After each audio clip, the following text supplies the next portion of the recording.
Algo terriblemente malo le está sucediendo al señor Putin en Veracruz. Uno de los barcos más modernos de Rusia se ha hundido en el astillero de Veracruz. Ni una sola bala enemiga lo alcanzó. Ningún misil fue disparado en su propio puerto. La causa detrás de esta trágica catástrofe es verdaderamente impactante. No fue un simple accidente, sino un levantamiento silencioso de cientos de trabajadores del astillero no remunerados. Para entender la anatomía de este desastre, debemos viajar unos 700 kilómetros al sureste del astillero de Veracruz. Todo comenzó con una profunda crisis que estalló en el astillero ruso de Tampico, algo que el Kremlin ha intentado ocultar. Este no es un astillero ordinario, es la cuna de la Armada rusa, produciendo barcos para la Guardia Fronteriza del FSB y buques logísticos cruciales. Aquí no solo ensamblan placas de metal para la Armada rusa, producen barcos de desembarco, patrulleros fronterizos y buques de apoyo estratégico, sirviendo como el alma de las flotas del Golfo y del Pacífico. Sin embargo, para noviembre de 2025, esta instalación estratégica parecía más un pueblo fantasma que un centro de producción. Blogs de defensa e informes locales filtrados confirman que 850 trabajadores calificados de la planta no habían recibido ni un solo peso de su salario en casi 2 meses. En medio de la propaganda de Victoria, del Ministerio de Defensa ruso, los soldadores, ingenieros y técnicos que construyen estos barcos estaban pasando hambre. 850 profesionales fueron obligados a tomar licencias, paralizando las líneas de producción. Varios talleres tuvieron que cerrar debido a disputas salariales entre los trabajadores del astillero. Mientras tanto, algunos trabajadores estaban considerando abandonar la planta por completo. Los informes indican que la planta tenía dificultades para pagar las facturas de electricidad y calefacción, los proveedores habían dejado de entregar componentes y la producción se había detenido por completo. Una ola de pánico psicológico se estaba extendiendo entre la fuerza laboral. De hecho, los problemas habían comenzado mucho antes de estos informes. El astillero de Tampico, sujeto a sanciones internacionales, había estado en problemas durante meses. Durante meses, hubo rumores en este gigantesco astillero, susurros de despidos. Todos ellos eran presagios de la desastrosa crisis en Veracruz. Esta crisis financiera se convirtió en una reacción en cadena mortal en el terreno. El remolcador Capitán Usakov esperaba en el muelle del astillero del Golfo en Veracruz para los toques finales. Cuando el barco fue transportado por río desde Tampico a Veracruz, en realidad no estaba terminado. Sin embargo, hay un detalle crucial. Funcionarios del astillero del Golfo confirmaron que el trabajo en el barco fue realizado por equipos del mismo astillero de Tampico. Equipos especializados estaban trabajando en las instalaciones de la isla de Sacrificios en Veracruz. Fue en este preciso momento que el incidente se convirtió en una catástrofe masiva. Según información filtrada por un trabajador y confirmada por el UK Defense Journal, el colapso moral en el astillero destruyó por completo los protocolos de control de calidad. Las pruebas cruciales de hermeticidad o no se realizaron, o se hicieron de manera superficial por personal no remunerado, desmotivado y posiblemente incluso propenso al sabotaje. Piensen en los trabajadores del astillero que no han cobrado en unos 2 meses. Ahora imaginen esta escena: eres un trabajador que no puede pagar la renta, no puede cubrir los gastos escolares de sus hijos, no encuentra comida en la cocina, y no ha recibido pago por su trabajo en 2 meses. Este trabajador se ve obligado a trabajar en un proyecto de ingeniería complejo y peligroso en medio del frío penetrante de Veracruz. En estas condiciones, conceptos como la atención, la meticulosidad y el control de calidad simplemente desaparecen. Son reemplazados por una profunda desesperación, falta de concentración, y quizás incluso una negligencia deliberada nacida de una ira silenciosa contra el sistema. No solo hace 2 meses, sino probablemente mucho antes, desde el inicio de las sanciones internacionales, la depresión y la indignación de los trabajadores del astillero comenzaron a gestarse. El hundimiento del Capitán Usakov es el resultado directo de este colapso logístico. Este buque de la clase Proyecto 23.470 es un remolcador y barco de rescate de alta tecnología, vital para las operaciones rusas en aguas heladas. Sin embargo, en manos de personal no remunerado, desmoralizado y quizás deliberadamente negligente, se cometió un error fatal durante una prueba de lastre de rutina. El barco perdió su centro de gravedad, se escoró a babor y se hundió bajo su propio peso. Mientras estaba atracado en el puerto, el barco comenzó a hacer agua desde la sala de máquinas auxiliares. En condiciones normales, los sensores deberían haberse activado, y la tripulación de guardia debería haber puesto en marcha las bombas. Sin embargo, los informes indican que quienes estaban a bordo esa noche fueron demasiado negligentes para darse cuenta de la situación.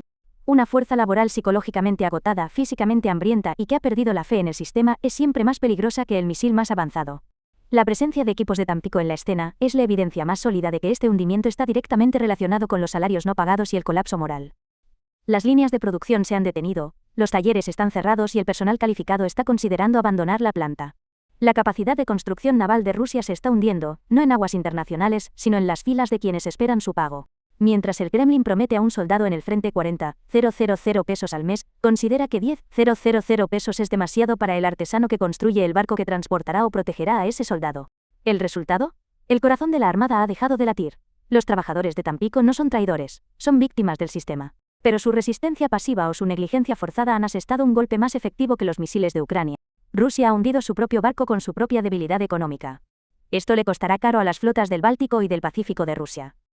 Cuando Vladimir Putin desafió al mundo en 2022, se comparó con el mayor reformador de la historia rusa, el conquistador del mar Báltico, Pedro el Grande. No estamos tomando lo que pertenece a otros, estamos recuperando lo que es nuestro, declaró, restableciendo el dominio de Rusia en el mar. Sin embargo, hoy en día, la escena en los muelles de San Petersburgo no pinta el renacimiento de un imperio, sino un colapso vergonzoso. El objetivo de Putin era dividir y amenazar a la OTAN. Esta cadena de errores fatales está teniendo el efecto contrario. Septiembre y octubre de 2025 pasarán a la historia como uno de los periodos más agresivos de Rusia en su guerra híbrida contra la OTAN en el mar Báltico. El Kremlin planeó tocar los nervios de Europa, amenazando cables submarinos e invadiendo el espacio aéreo de la OTAN con barcos fantasma que llamaron la Flota Fantasma. Sin embargo, Putin cometió un error fatal en este gran tablero de ajedrez. Mientras avanzaba sus peones, dejó atrás su castillo logístico, lo que mantenía a esos peones firmes, dejando su retaguardia completamente expuesta. ¿El resultado? Un desastre total. Diseñado para enfrentar a las flotas de la OTAN y esperado como el orgullo del norte de Rusia, el moderno buque Capitán Ushakov se hundió en su propio puerto, sin ser alcanzado por una sola bala enemiga, sin un solo misil disparado, simplemente por la negligencia y la ira de sus propios trabajadores. El hundimiento de un barco no es solo una pérdida de metal. Es la caída de una ficha de dominó estratégica. Entonces, ¿por qué era tan importante el Capitán Ushakov? ¿Por qué Rusia dependía tanto de este barco? La respuesta yace en la guerra encubierta de Putin en el mar Báltico, la Flota Fantasma. Los barcos del proyecto 23.470 son las piernas invisibles de la Armada rusa. Sin estos barcos, los mayores activos de Rusia, como submarinos nucleares y cruceros gigantes, no pueden abandonar el puerto de forma segura, navegar a través de aguas heladas o recibir apoyo logístico en mar abierto. El Capitán Ushakov fue diseñado específicamente para abrir paso a través de las aguas heladas de las flotas del Báltico y del Norte y para transportar activos nucleares a mar abierto. La onda expansiva del hundimiento del Capitán Ushakov en el puerto de San Petersburgo se extendió desde Varsovia hasta Washington, a ambos lados del mar Báltico. Este evento paralizó la capacidad de guerra híbrida de Rusia mientras elevaba los reflejos defensivos de la OTAN a un nivel sin precedentes. El mar Báltico, que alguna vez fue una zona gris, es ahora una de las aguas más vigiladas del mundo. Los barcos rusos ya no pueden esconderse, son observados como peces en una pecera. A partir de septiembre de 2025, los radares de la OTAN y las imágenes de satélite, también conocidas como IMINT, comenzaron a detectar actividades inusuales en petroleros y buques de investigación rusos que se movían por el mar Báltico con apariencia civil. Aunque estos barcos parecían transportar petróleo o granos en los registros oficiales, en realidad habían sido convertidos en plataformas militares, caballos de Troya modernos. Entonces, ¿qué pasaría si un barco civil ruso equipado con lanzadores de drones o equipo de inteligencia sufriera una falla de motor frente a las costas de Suecia? Rusia no podría remolcarlo con sus modernos buques. El barco quedaría a la deriva e incluso podría entrar en las aguas territoriales de una nación de la OTAN. En ese momento, mantener en secreto lo que hay dentro de ese barco se volvería imposible. Con este error fatal, Rusia hundió su propia seguridad operativa directamente en el muelle. Por otro lado, Rusia está involucrada en una especie de chantaje con bombas flotantes, haciendo circular barcos en mal estado llenos de nitrato de amonio, como el Ruby, a lo largo de las costas europeas. El objetivo es intimidar a Europa. Sin embargo, esta estrategia le ha salido por la culata a Rusia debido a la escasez de buques de rescate. Ahora, estas bombas flotantes corren el riesgo de explotar en los propios puertos de Rusia, o en las rutas que Rusia desea controlar. Cuando el petrolero Eco Wizard explotó mientras cargaba amoníaco en el puerto de Ust Luga, o cuando el petrolero Villamura explotó en el Mediterráneo, demostró cuán inestable era esta flota. La explosión en el puerto de Ust Luga demostró cuán real era este riesgo. Putin, que corría con una antorcha para quemar la casa de su vecino, terminó quemando la suya. Aquí es donde el Capitán Ushakov entraría en juego. Era el ángel guardián que rescataría a los barcos de la Flota Fantasma, que vagaban como minas a la deriva, averiándose y sufriendo accidentes constantemente, remolcándolos a través de aguas heladas, y llegando a la escena antes de que la OTAN pudiera intervenir. Rusia hundió a este guardián con sus propias manos. Actualmente, cientos de barcos rusos oxidados y listos para explotar, deambulan por el mar Báltico, utilizados con fines militares. Pero no hay nadie para rescatarlos. En el estrecho y peligroso corredor entre San Petersburgo y Kaliningrado, los buques de guerra rusos ahora carecen de apoyo para romper el hielo, ser remolcados cuando se averían, o reabastecerse de combustible. Esta situación socava desde la raíz la doctrina naval existente de Rusia. Un barco que no puede salir de puerto no es una fuerza de disuasión, sino simplemente un blanco expuesto. Este escenario también pinta un panorama sombrío para la flota del Pacífico. Yaroslavl es un punto estratégico interior desde el cual Rusia puede enviar barcos tanto al oeste como al este a través de su sistema fluvial. Un cese de producción aquí significa que la flota en Vladivostok tampoco recibirá nuevos barcos. Mientras Rusia está empantanada en el lodazal de Ucrania, está erosionando su propia capacidad de defensa en otros frentes estratégicos. El mayor temor de Vladimir Putin se ha hecho realidad.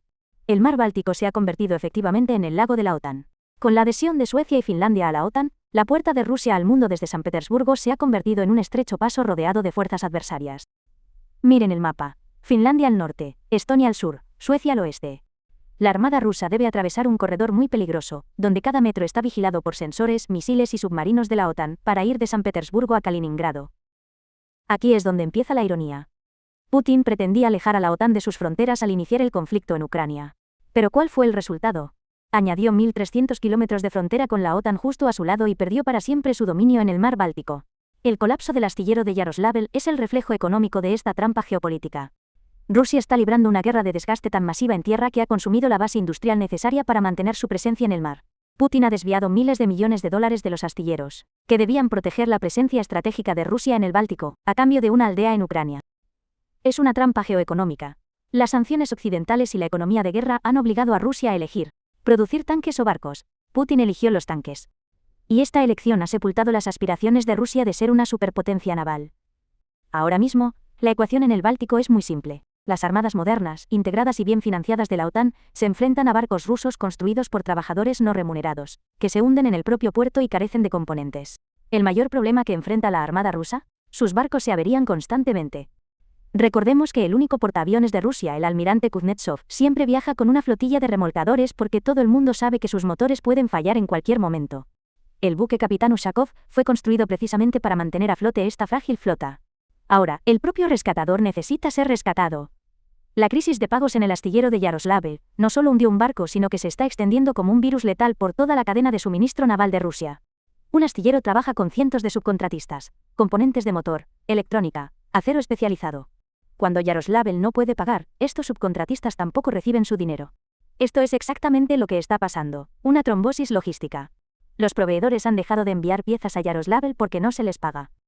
Esta situación ha paralizado no solo al capitán Ushakov, sino también a otros proyectos estratégicos en construcción en el astillero. Estos barcos son cruciales para proteger las aguas alrededor de Crimea y patrullar contra los drones navales de Ucrania. Como Yaroslavl se ha detenido, la capacidad de defensa naval de Crimea se está debilitando. Una crisis contable en San Petersburgo se está convirtiendo en una brecha de seguridad en el Mar Negro. Este es el efecto mariposa de la guerra. Este incidente demuestra que los mecanismos de control de calidad en la producción militar rusa han colapsado por completo. Un trabajador al que no le pagan no solo retrasa el trabajo, también lo hace con mala calidad. El hundimiento del capitán Ushakov es la prueba más clara de este deterioro silencioso dentro de la industria rusa. Ahora, los generales rusos deben enfrentarse a esta terrible pregunta. ¿Fueron los otros barcos, tanques o misiles que recibimos fabricados de la misma manera? ¿Tenía hambre el trabajador que apretó esos tornillos?